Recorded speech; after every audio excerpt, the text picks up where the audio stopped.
Assalamualaikum warahmatullahi wabarakatuh. Perkenalkan, nama saya Melinda. Saya dari kelas A3 dengan NIM 2302020076. Di sini saya akan menjelaskan kuis tentang mata kuliah Arsitektur dan Organisasi Komputer.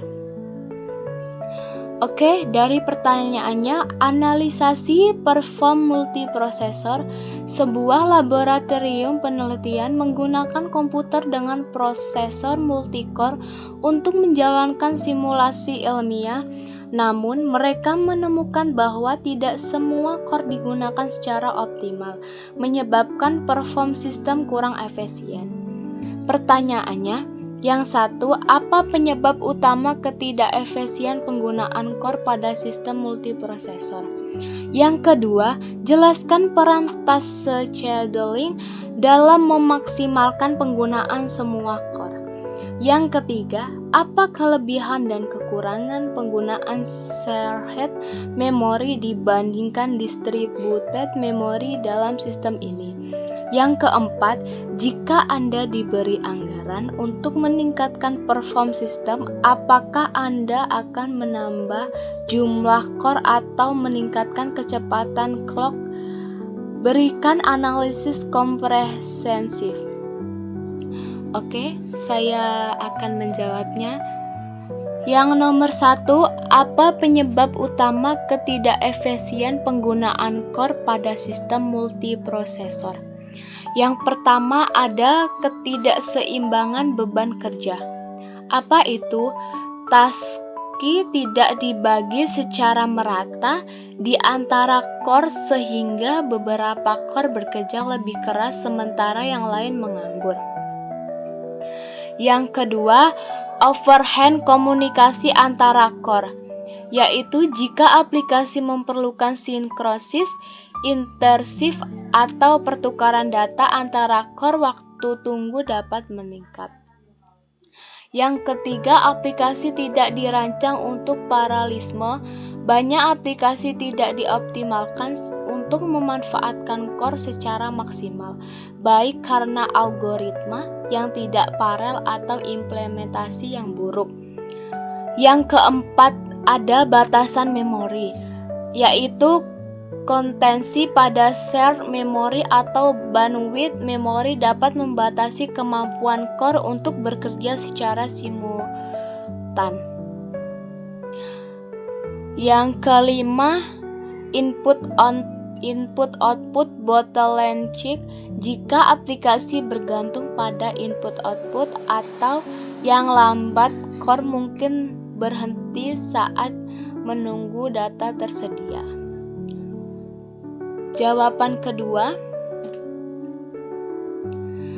jelaskan peran task scheduling dalam memaksimalkan penggunaan semua core.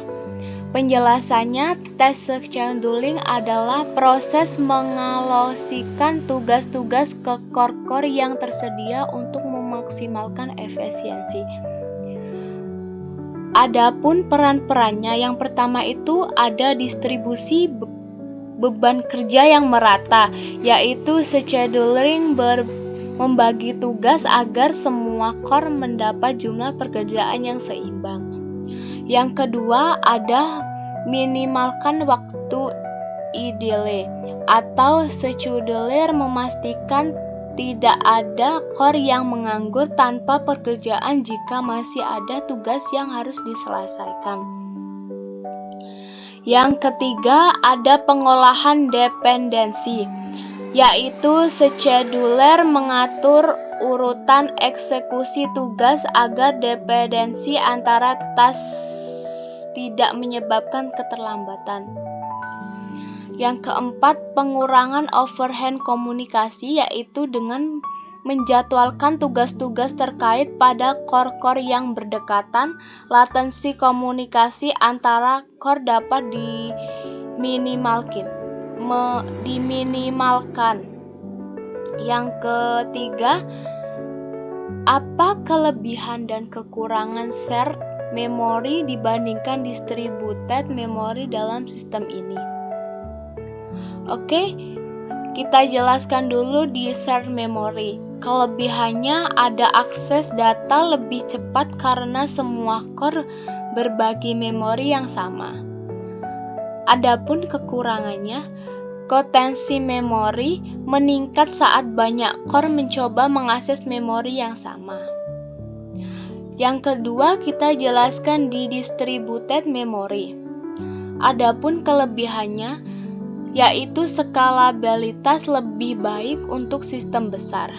Adapun kekurangannya juga, yaitu komunikasi antar node lebih lambat dibanding shared memory.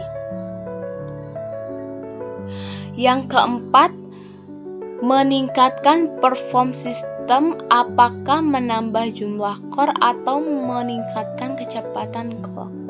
Dilihat dari jika aplikasi bersifat paralel ya, yaitu menambah core lebih efektif. Aplikasi paralel dengan bagian paralel yang besar menurut Amdahl's Law dapat memanfaatkan banyak core untuk menyelesaikan tugas secara bersama. Sedangkan dilihat jika aplikasi bersifat serial atau memiliki bagian paralel kecil, meningkatkan kecepatan clock lebih baik, atau bagian serial aplikasi akan mendapatkan keuntungan lebih besar dari proses yang lebih cepat. Karena itulah kita dapat dipercepat dengan core tambahan. Di sini dapat disimpulkan jika simulasi ilmiah bersifat sangat paralel dan beban kerja dapat dibagi secara merata, menambah core adalah pilihan yang baik.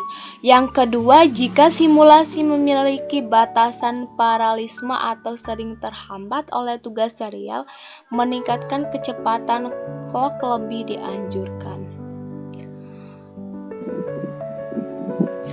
Baiklah, itu saja yang saya dapat jelaskan. Jika ada salah kata saya mohon maaf. Saya akhiri. Wassalamualaikum warahmatullahi wabarakatuh.